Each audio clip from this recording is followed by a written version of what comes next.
Gülnar Mertimen Hanım, tabiatning kuchi, Attir yig'i to'g'risida dastlabki turmush degan temada leksiya so'zlab berdi. Qanday sahnaga marhamat. Vaqtimiz 30 minut. Har qachon o'xshash. Assalomu ko'pchilik. Mening so'zlamoqchi bo'lgan temam bo'lsa, tabiatning kuchi. Ya'ni bizga yana bir kuch qaytarildi. Bu tabiatning kuchini boshqalar mana shunday kichik qutilarga qachilab, tayyor qilib qo'ygan. Bizningki o'zimizdan ishlab chiqarish hojatsiz. Mushuni qanday ishlatish, nimalarga diqqat qilish, bularniki nima ekanligini, qanday rol borligini qisqacha tunishtirib o'taman. Oldin o'zimni tunishtirsam,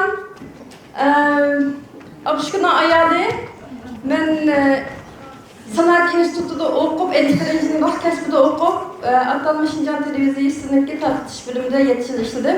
2010 yılı ahırından başlap, Şivsar'a gidip, yaşap, 18 yıl öyde, ailede balık terbiyeleş, yoluşundan hizmetini kılış oldu.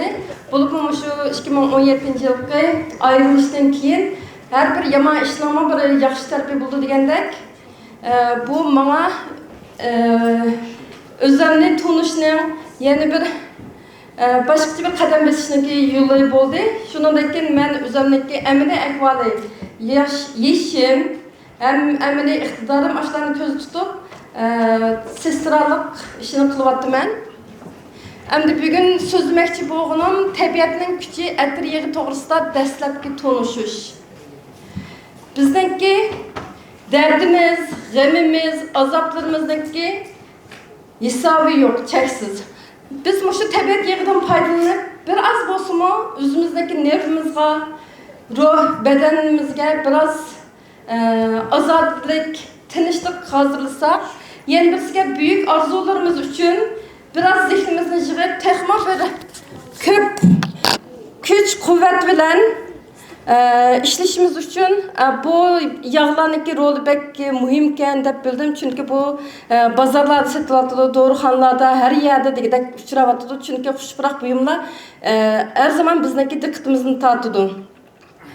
Bu yağni tunish ham meniki xizmatdashim mushu ishlarni qilatga başta biraz dikkat qildim. Ondan bir qism yağlarni setib o'rgandim. Bunu öğreniş jarayonida mesela bana fayda qilgani, meniki azobimni ota-onam bilan ko'rishamay, ulardan ansirashlarim, ham ularni baqamadim, qarayamadim deydigan, o'zimni bir gunohkor his qilgan, shunday bir ichinishlik azobli tuyg'ularim bordi. Bunu ishlatgandan keyin o'zimda biraz unutish emas, ama biraz bana azobni yengiltirgan, biraz rahatlik berishadigan bo'ldi. Shu sababdan endi hem mening bugungi kunda mashaga chiqib, mushuni so'zlashimga jur'at berishlashm, yana mush yoqdan keldi deb o'ylayman. Sizlarga to'g'ri ishlatishinglar uchun o'z bilganlarimni, dastlabki tushunchalarni o'rtoqlashay dedim. Oldi bilan endi Attir yig'ida bir aniqlik beraydi endi. Attir yig'i uçuştan yağlarını deb atıldı. Çünkü o uçup tozup gittiği için şunday atalgan bo'lsa kerak. Attir yig'i yana suyuq oltin deb atıldı. Uzun asrlardan buyon attir yig'i davolash, saqlash hem xushbiroq buyumlarni attirga o'xshash yasash jihatlarda keng qo'llanilgan bo'lsa-mu, umumiy xalqning qo'llanishi uchun endi 20-30 yil bo'lgan nihoyat bir yangi bo'sh bir soha. Bulup 20 yıldan bu yan bu haqda nurg'un kitoblar yozildi, videolar ishlangan bo'lib, bularning hammasi mushu yog'larni ishlab chiqaruvchi, sotuvchi shirkatlar tarafidan yoki bo'lmasa, xuddi menga o'xshash ishlatib o'z tajribalarini xulosalab boshqalarga foydalanish uchun sungan kishilar tarafidan bo'lgan bo'lib, buningki tibbiy sohada, ya'ni davolash jihatdagi ilmiy asosi to'liq turg'izilmagan deb qaraldi ekan. Mening bu yazıp çıkışımdaki sebep birisiga halkımızdaki turmuşuğa biraz kolaylık, bazı adli kesellerini öy içinde muşyaqlarını işletip saqayıp qısa, yeni birisiga hem de muşu sahada başkalarımı texmi bekerek kızıqıp, qolunup, bulup mu tibbi xadimlar kasb ehlileri bilen birlikte bizning başka milletlerge o'xshash internetni açsaq, mayli YouTube bulamdı, bizmi özümüzün tilimizde tushundirdigan bir mazmunlar bo'lsa degan umidda. Endi oldindan attir yig'i degan nima deganga izohat beraylik. Bundan avval men bir so'zlab o'tdim. Men bu yog'ni endi bir kasb emas, yoki bir bioximiya o'qigan emas, men faqat bir ishlatguchi, o'rganguvchi bo'lish sifatimda o'zimniki tajribalarimni arqasida bilan o'rtoqlashmoqchi. Oldindan attir yig'i degan nima? Attir yig'i deganimiz o'simliklarning yiltizi, g'oli, qo'ziqi, yilimi, shox, yupurmig'i, guli, mevasi, posti, meg'zi degandeklarni distilab yoki pirslash orqali ilinadigan javhar yog'lardir. Endi attir yig'iniki atilishi. Attir yig'i inglizchada essential oils, germanchada atterishi o'la. Türkçede uçucu yağlar yoki bo'lmasa essential yağlar. Başka Türkiye milletlerde ihbar yağı deb atilgan. Endi Uyg'ur til qavmusimizniki izohat lug'atida attir yig'i hayvonniki, ya'ni kiyikniki tindan ilingan yağ deb qaralganligi uchun bu yerda so'zlangan yağ bilan hech qanday biri. Chunki bu yerdagining hammasi o'simlik. Nemisi munosabati bo'lmaganligi uchun men ham tilimizga yaqin ham attirdan farqlantirib attir yig'i deb ilishni muvofiq ko'rdim. Endi attir yig'iniki tarixi. Attir yig'i uzun tarixdan buyon, necha ming yillardan buyon har qaysi madaniyatlar o'zlariniki tibbiy sohasida o'xshamagan usullarda qo'llanib kelgan. Masalan, qadimgi Misrliklar odatda mumiyo yasashmi attir yig'i bilan munosabat etgan. O'zlariniki shu davolash, güzellik, yemekliklarni hazırlash. Yunanlıklar bo'lsa uğulab davalash, isiriq silib davalash. Ondan keyin Rimliklar bo'lsa saqliq saqlash, sağlamlashtirish ham pokizlik sohasida qo'llangan ekan. Tunji bo'lib Ibn Sina bu yog'ni distillab ishlab chiqarishning asosini yaratgan bo'lib, keng ko'lamdagi o'simlik holatidan mana shunday kichik qutlargacha bo'lgan jarayonni nihoyat tafsiliy xotirlab, qaysi o'simlikdan qaysi yog'ning ishlab chiqarilganligi ham qaysi kasallarga shifo bo'lganligi va nimalarga diqqat qilishi qadar nihoyat tafsiliy xotir qoldirgan bo'lg'achqa u mushu attir yig'iniki kashfiyotchisi deb atalgan ekan. Uzun asrlar bu nihoyat maxfiy sirliq saqlangan. Masalan, bizga Iqbalxonniki hikoyasi buning bir misoli. Endi 1910-yilga kelganda fransiyalik ximiya olimi René Maurice Gattefoss qo'ldagi ig'ir darajadagi kuyuk yarasiniki shu ustqudus tasoddifiy to'kilib ketgan ustqudus yig'i sababli saqayib qolganligini eslatdi va attir yig'iniki shifoliq rolini qaytadan bayqaydi. Ikkinchi dunyo urushida fransiyalik doktor Jean Valne urush yaralarni shu yog' orqali davolab aromaterapiya, ya'ni xushpuroq puritib davolashning asosini yaratdi. Endi attir yig'iniki ishlatilishi. Dunyoda hozir 600 xildan ortiq yakki yog' bor bo'lib, asosli qo'llanayotgan yog'lar 140 xildan oshadi ekan. Bo'libmi bakkarak xalqlar yoqtirib qo'llanadigan 30 xil bo'lib, bu yog'lar tabiiy bo'lgan yuqori unumli tan va ruhiy kasalliklarni davolash va sog'liq saqlash mahsuloti bo'lib qolmasin, ya'ni tövəndikidek sohada qo'llandi. Buningda jiqlarni xushpuroq buyumlarni hammasini bilsizlar. Buningdan boshqa mashina va mashina zapchastlarini asrash, onundan başqa o'simliklarni changlashtirish, dehqonchilik sohasida ziyondoshlarning oldini olish, hatto ba'zi hasharot qo'ng'izlarni ham uylarda uchraydigan shularniki oldini olish jihatlarida nihoyat ko'p qo'llanyapti. Undaqda attir yig'iniki roli nima? Attir yig'i deganimiz tan va ruhni rohatlantirish, davolash, og'riq pasaytirish, yalliq qaytirish, immun kuchini oshirish, zehnni yig'ish, uyquni yaxshilash, stress, qo'rqish, tushkunlikni azaytish, teri kasalligiga shifo bo'lish qatorliq nurg'un roli bo'lib, har xil kasalliklarni, ya'ni odam zedqichi bo'lgan barliq kasalliklarni davolash jihatda belgilik yoki nayda cho'ng roli bo'lgan ekan. Bo'lib kelmoqda. Bu rasmda ko'rib turibsizlar bir qism kasalliklarning alomatlari. Endi attir yig'ini qo'llanish. Attir yig'ini qo'llangan vaqtda tövəndikidek 3 xil usulda qo'llanilgan. Buniki birisi sirtdan qo'llanish, İkincisi içiden kollanış, üçüncüsü xushbiroq yani burun orqali purash orqali qo'llanish. Buniki vaqt nimasi bilan qisqartib etdim. Sirtdan qo'llanish deganimiz chechimiz, terimiz, tishimiz, tirnog'imiz orqali bu yog'lar badanning ichiga o'tib, qonga o'tib, qondan mana shu og'riq o'rinlarga berib, shu joydagi kasallarni saqaytib qildi ekan. Buning uchun sirtdan qo'llanganda bundaq 4-5 xil usul bor. Birinchisiga ağırlık urunğa meyli bedeninizden kayırı, mesela kolunuz ağrıdı deyli, ya putunuz ağrıdı deyli, etir yağını bivasta temitip, ya ki bivasta sürtüp işletiş. Lekin bunun da dikkat kıldığımız, hem yağlarını bivasta teriye sürtüp kığıl bulmaydı, bazı yağlarını çokum başka asası yağlar bilen, mesela avokado yağı, yanak yağı, üzüm çekirdek yağı, ondan keyin badam yağı, bulupman kokos yağını bekerek işletirken çünkü kokos yağı eritilgen kokos yağının ki pırığı küçük bulmaydı yoki yo'q derecede. Onda oğan ki şunu çıkarak işletirken şunu arlaştırıp ma'lum nisbette arlaştırgılı bulduğun yağlarını mesela 10 milimetrega 5 temim temizlerkenmiz. 10 milimetre degenimiz mana mushunchalik quta mau 5 milli bu 5 milli 10 milimetrega 5 temim. Bununla 2 yerim. Endi bevosita ishlatib bo'lmaydigan, masalan, qalampur yağı deymiz, yalpuz yağı deymiz, uni bevosita teriga bir qatim ishlatganingizga balki hech qanday bir narsa bo'lmasa mumkin, ammo bir necha qatim yoki bir necha kun keyin ishlatgan vaqtda cho'qim zaxmlantirish ehtimoli bo'lib, shunga u yog'ni ishlatgan vaqtda cho'qim suyuldirib ishlatish kerak. Yoki suyuldirilgan yog'ni shu og'riq o'rniga bevosita surtaydi ekanmiz. İkinci işletish usuli bo'lsa, issiq o'tkazish yoki putimizni yuvsak, masalan, ba'zilarniki puti muzlaydigan ahvollar bor. Dasqa bir temimdan 3 temimgacha temitib, bevositaga bo'ladi, ammo bevosita surtkil bo'lmaydigan yog'ni cho'qim boshqa yog'lar bilan aralashtirib, dasqa suv bilan birga aralashtirib ishlatamiz. Yoki bo'lmasa sut qaymoq, qahvaga ishlatilgan. Uniga aralashtirsak ham bo'ladi.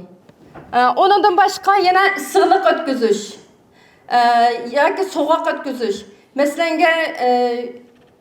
ba'zanda issiqlik o'tkazish uchun lungini o'xshamagan cho'ngliqdagi yoki kichik qo'l yog'lar degandeklarni nimaga dasqa chilab siqib etganlikdan shuni bir ikki temimni temitib, pomnib etib, shu og'riq bor o'ringa qo'ysak bo'ldi ekan. Endi so'zlaydiganim ichidan qo'llanish. Ichidan qo'llanish deganimiz endi og'zimiz orqali elib yana shu qon tomirlarga o'tish jarayonida hazm qilish tizimi orqali qon tomirga o'tib, ya'ni badanniki og'riq o'rinlarga shifo bo'lish. Buningda 4 xil usul bor ekan. Buniki birinchisi tilimizning ostiga bevosita qutini ichib bilan bevosita temitish bo'ldi ekan. Bu cho'qim ichidan ichishga bo'ladigan yog' bo'lishi kerak ekan. Xohlagan yog'ni qilsak bo'lmaydi ekan. Ondan keyin ikkinchisiga kapsul, ya'ni o'simlik kapsuli bor ekan, dorixonalarda sotilgan kapsullik dorining birisi. Shuning ichiga 1-2 temim temitib yutish yoki bo'lmasa boshqa qo'shimcha yog'larni, masalan, yong'oqniki badam yog'i, zaytun yog'i degandeklarni aralashtirib, qilib atgandan keyin yutish. Uchinchisi ichimliklarga. Biz o'zimiz yaxshi ko'radigan choy ulamdi, qahva ulamdi, suv yoki meva sharbatlari, hatto suv ichimiz. Shuningga bundan shu bir temim temitib ichsak bo'ldi ekan. To'rtinchisi tomoqlarga. Mesela tatlıqlarga qetish navada endi taqsimizga o'zimizga ham oila bo'yicha yaxshi ko'maydi desa, bir tishko'chilig'ishning chilab tamoqqa aralashtirib ishlatsak bo'ldi ekan.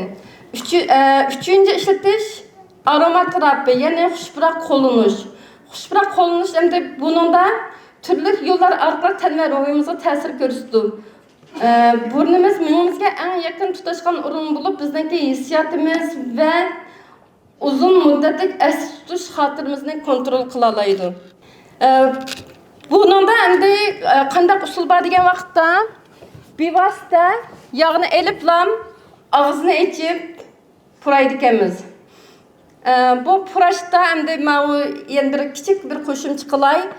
burnumuz orqali o'zinglarniki nafsinglarni og'zinglardan nafas olyapsizlar, burninglardan nafas olyapsizlar. Buni cho'qim bir diqqat qilinglar. Dunyoda 80% odam og'iz orqali nafas olar ekan. Biz mana burnimiz orqali nafas olgan vaqtimizda bu havadagi chang to'zonlarni burun teshikchilarimizga tuklab tozalab, issiq havoni o'tkazib, bizning o'pkamizni sog'lom qildi ekan. Buni qo'shimcha qilib qo'ydim. Buni endi mana bevosita puraydi ekanmiz. İkincisi, qo'limizdagi olqiniga birer temim deb uvlab qolgandan keyin purab 5 qatimda 10 qatimgacha cho'nqur qo'simizga kelgicha havo ashunday purab bersak bo'ldi ekan. Ondan boshqa yostiqniki yotgan vaqtda yostiqqa masalan lavandel usti qudus yog'ini yostiqqa bir kichik qo'l yog'liq lunga degandeklarga surtsak bo'ldi ekan. Üçüncüsüge buniki nimi qanday bir shamaldırışqa masalan bir lintiga nem qilib shamaldırışqa chep qo'ysaqmi o'ynaki havosi qilgan. Yana bir asosliq eng muhim narsa meni past turgan men isiriqdan deb ism qo'yib qo'ydim diffuzion. Buningga endi har 5 kvadratlik metr o'ynaki nemisiga 2 temimdan temitib buniki odatda 2 soatdan 8 soatgacha shunday qo'r chiqarib isiriq chiqarib o'ynaki havosini ham tozlaydi hem bizniki foydali zihnimizni yig'adigan yoki har xil kasalliklarniki oldini oladigan saqaytish roli bor. Buni qo'llansak bo'ldi ekan. Abay tashlanib turgan bir narsani ham qilib qo'yibdi. Masalan, qo'l beg'ishlari bu yerga surtib qilib bergan ekan. Undan keyin mana quloqniki atrofi, chekkalarimiz patdan onun ki suyulduğun yağını putnaki alqını sürtüşkü buldu. Uyghur tibavetide ben kiçiğimde anlaganda şu bel toqus göz, ondan keyin singilcha qaş etraflarını sürtkül buldu deb öğrengen. Endi hazır so'zlig'inim bu yağlarni ishlatkanda nimalarga diqqat qilish kerak? Birinchi bo'lib diqqat qilganimiz yağniki sapligi. Cho'qim bir ishonchli marka bo'lish kerak. Hozir dunyoda 100 xildan ortiq marka sotilayotgan bo'lib, buniki endi saplarım var, ba'zan yalgan, mesela sintetik nesnelerni aralashtirib qo'yganlarım, ximiyalik nesneler aralashtirganlarım var. Ondan da ki Türkiye'de aktarçı da 86'ların içinde naydı azam pulluq 40 liradan 100 liragacha yağlama naydı bek chiqqan. Yani bu yağ başka yağlarga bir ikki temitish orqali ashundoq yasab setyaptamdı yoki bo'lmasa boshqa ximiyalik neslerimi bunu bilgili olmaydı. Hatta 80 xaltlı bazılarındaki bir xaltlık sepli bir munç yağlarını setyapkan ko'rinishlarni ko'rdim. Şuna çoğum bu yağ naydi işençlik buluş gerek. İkincisi işletişten burun çoğummuş yağnaki kandak keselliğe payda kıldığını, kandak ihtiyacınız bağlığı muşlarını bilişiniz gerek. Yani altıqı qaysi keselliğe, qaysi ihtiyacıga asasen qaysi yağni qanchalik miqdorda, qandaq usulda, ham qaysi vaqtda, undan keyin qaysi odamlarga mushuni ishlatishni bilish kerak. Masalan, oranj limon turdagi yağlarni kunduzi badanga surtib qilgan vaqtda bu kun nuriga yo'liqsa badanni qaditib ko'ydirib ketish ehtimoli bo'ldi ekan. Yalpuz yağini kech tarafda ishlatgan vaqtlarda uyquni qochirib ketish, ondan keyin homildor ayollar nima bola emitayotganlar issa iste'mol qilsa uni cho'qim sutni kesib yetish ehtimoli bo'ldi ekan. Shu bu jihatlarda diqqat qilish kerak. Ondan keyin saqlagan vaqtda endi shu og'zini ichib olgandan keyin cho'qim yem etib qorong'i o'rinda saqlash kerak ekan. Bexatarlikka diqqat qilishda shu bolalardan yiroq tutish, ondan keyin ko'zga, quloqqa, burunga temitishga qat'iy bo'lmaydi ekan. Onda yana birisiga ishlatish miqdori bir qatimda jiq ishlatishga bo'lmaydi. Asosan bir temim deymiz, ba'zi bir 2-3 temimgacha temib ketish ehtimoli bor. Bu vaqtda cho'qim ishlatilgan suyuqlikning miqdorini jiqlash kerak, hamki bir qatimda jiq ishlatib yotmaslik kerak. Ondan keyin bu yağlarni ishlatgan vaqtda cho'qim bir doktorning maslahatini olish, doktorlar bek xalab ketmaydi bu yağlarni ishlatishni. Ishlatgan ham ularga qaysi yağni ishlatayotganligini bir deb qo'yish.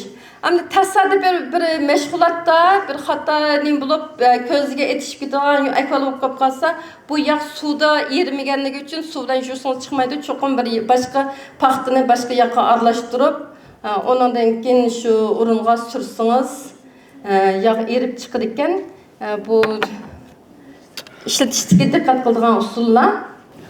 Hamda men tavsiya qiladigan yog'lar. Odatda insonlar kasalliklarni davolashda maktab meditsinasi orqali davolashdan sat yana uy xurishlari orqali masalan zirdamlab ichsa oshqozonni rohatlantirdi deganga o'xshash uy xurishlari bilan davolab kelgan bo'lsa, menda shu yaqinqi yillardan buyon shunga o'xshash yog'larni jiq qo'llanmayapti. Buning unumi yuqori, masalan cho'ng o'g'limniki aql tishi og'rib doktorga bet tatqiz etma degan vaqtda og'riq pasaytirish to'g'risi ta'sir qilmagan vaqtda nimini qalampir yig'idan bir teminlar surtib qo'ygandan keyin bir ikki qatim surtgandan keyin o'ngishilib qoldi. Undaq belki tish tatqizishim bo'lmadi. Bu bir oddiy bir misol. Men hozir ham shu uyimizda cho'qim bo'lishga tegishlik yog'lar endi o'z tajribalarimga asosan 5-tizdan bundan mujiq amaliyotda birinchisi usti quddus yog'i. Usti quddus yog'i deganimiz endi lavender buni bilisizlar. Odatda atir yog'i ko'zda tutilgan vaqtda oldi bilan shu usti quddus yog'i esimizga kechidi. Buningki asosiy roli bo'lsa tinchlantirish, kayfiyatni turaqlashtirish, terini yaxshilash, uyquni yaxshilash, rahatlantirish, badan stressni, achchiqni pasaytirish degandek roli bor. Ikkinchisi qalampir yog'i. Qalampir yog'i miqdorchimi deymiz. Bizniki yemekliklarimizda choy damlash jihatdan ishlatamiz. Qalampir yog'iniki kuchi bo'lsa, odam badanni qizitish, ya'ni ba'zanlar biroz to'nliq keladi. Badanni qizitish, undan keyin og'riq pasaytirish, yolliq qaytirish, immunit kuchini oshirish, undan boshqa tish og'rig'i, parazit, shu kasalliklarni davolash jihatda muskul tortishish degandeklarni davolashda ko'p ishlatildi ekan. Uchinchisi yalpuz yog'i. Yalpuz chayini biz bek yaxshi ko'rib ichimiz. Yalpuz yog'iniki asosiy roli badanni salqinlashtirish. Bu yağ hamda yoz oylarida bek qizib ketgan vaqtimizda odatda shu 250 ya'ni 3 litr suv bilan 1-2 litr suvniki oralig'idagi nemaga qachiq quyib bilib iste'mol qilsak bo'ladi. Eng oz deganda cho'qim 2,5 desilitr bo'lishi kerak suvniki miqdori. Shuni aralashtirib bir temimni temitib ichsak bo'ladi. Masalan, bir temim yalpuz yog'iniki kuchi bo'lsa 28 qatim, ya'ni 28 xaltliq yalpuz chayi ichgan bilan barobar bo'ldi ekan. Bu yog'niki endi asosiy roli bo'lsa, abay degandek salqinlashtirishdan boshqa yana og'riq pasaytirish, masalan, boshlarimiz og'rib qolgan vaqtda bu 90-yillardami vatandagi vaqtlardami dorixonalarda bordi. Peshonlarimizga surtib qo'ysak saqaydigan, undan boshqa sayohat og'rig'i ko'ngilga elishib sayohatga chiqqan vaqtlarda yaxshi o'tirolmaydiganlar, undan keyin zehnini yig'ish qatorliq rol bor. Qolgan kitoblardan ko'rib olinglar. To'rtinchisi frankincense. Frankincense deganimiz endi shu Shimoliy Afrikadagi bo'libmi, Yaman qatorliq yerlarda daraxtdan chiqadigan bir yilimga turkchada oq gullik yog'i deb atildi ekan. Bu yog' butun yog'larniki shohi deb atildi ekan. Buning asosiy roli yangi hujayra yasash, terini yoshartish, ondan keyin diqqatni yig'ish, as tutish qobiliyatini o'stirish, unutqoqlikni azaytish, stressni azaytish degandek shundaqcha rol borki, buni qo'rqmay har qanday vaqtda ishlatishga tegishli. Hammalqi masalan bolalar imtihon vaqtlarida atiyanda bir stakan suvga bir temitib bersa, bolalar imtihonni yaxshi berdi deb shundaqmi tushuntirishlar borki, buni men sinab baqdim, haqiqatan shunday unumli. Beshinchisi forgive. Bu yog' endi 10 xil yog'niki aralashmas ekan. Bunu bevosita ishlatgili bo'lmaydi, chuqur suyuqlantirib ishlatish kerak. Odatda 10 millilitr yog'ga kasal odamlar, masalan, belki azoblanib, o'zini gunohkor his qilib ketganlar, belki g'am g'ussada qolib qolganlar 10 millimetrga 6 temim.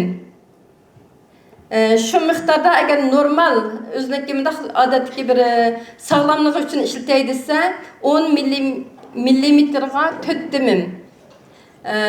Mushu nisbatda ishlatish kerak ekan. Odatda bu yog'ni ishlatgan vaqtda cho'qim homildor ayollar, bola emitayotganlar yoki kichik bolalarniki bularniki ayrim bir tangshash usullari bor. Buni cho'qim shu yog'ni sotuvchilar yoki bo'lmasa doğruxonaki doğrugarlardan so'rash kerak. Abay bir gapni unutib qoldim. Men abayga yog'ni setib olgan vaqtda cho'qim shu doğruxondan setib olganlar 80 xalta yoki bo'lmasa ko'chadagi kishilardan setib olmanglar. Endi bu bo'lsa bir qism yakki yog'larniki ishlatish jadvali. Buningda tilimizga hamma yog'larni bu yerga yog'larni kamiz bizga notunish bo'lgandan keyin bir qismlarini bilamiz.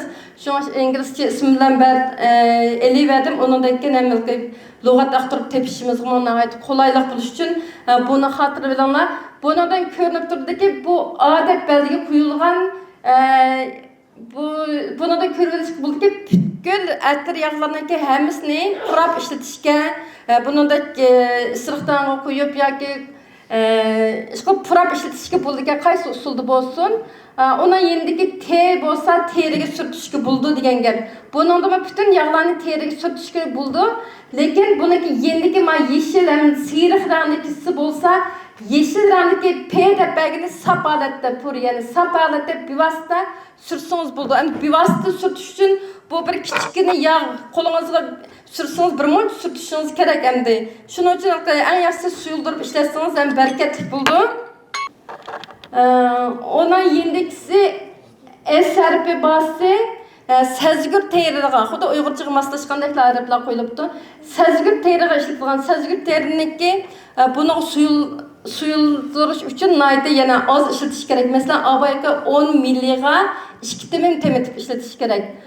Onun yendikisi faul harfi bilan yoki V harfi bilan yezilg'ini u bo'lsa cho'qim suyuldirib ishlating degani. Onu şu 2 yoki 3 temim temitib ishlatsanlar bo'ldi. En kendiki i harfi bilan yezilg'ini ichida deganini bildirdi.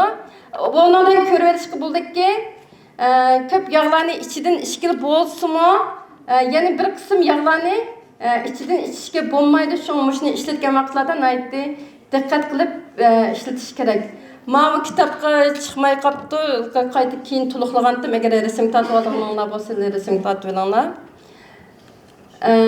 Eng oxirsida Uyghur tibabitida atriga qanday qo'llangan, endi buni men abay professor Muhammad Ali doktor bilan ko'rishdim. Bizmi bor ekan, ammo ko'proq boshqa yoqqa bir o'simlikni boshqa yoqqa ichiga chilab turibmi? Ashundoq enilgan yog'larmi jiq ekan, buni balkim kelgusida texnik bilimga ega bo'lamiz. Oxirsida men tavsiya qilgan yog'lar. Birinchisi doTERRA, bu Amerika'nın şirketi hazırlıkı işletilayotgan muşunaki a'zolarining soni 10 milyondan ortiq. 45 davlatdan yog'ni import qilib, setib elib, 110 davlatning ichida tor orqali setish elib bordi ekan. Ikkinchisi, men Turkiyadagi Yuliya Kayhan xonimniki Arti Huyla degan dorixonada ba'zi dorixonada setib olib bo'ldi ekan. Bu ayolniki bevosita tanishligim yo'q, faqat nemisini ko'rib, ben ba'zi yog'larni ishlab bakib, bo'm bo'ldi ekan dedim. Qolgan ikkisi farfalar bilan Aromalayf degan Shveysariyaniki markasdagi yog'lar. Bularning hammasini tordan setib olib bo'ldi. Vaqt e'tibori bilan o'sha yerda so'zlay. Abay Gulnaz xonim deganda, masalan, doTERRA orqali pul topamiz desanglar, Muşni biraz o'rganib, boshqalarga tavsiya qilib, setish orqali o'zingizga kirim qilg'ilmi bo'ldi ekan. Rahmat degdi.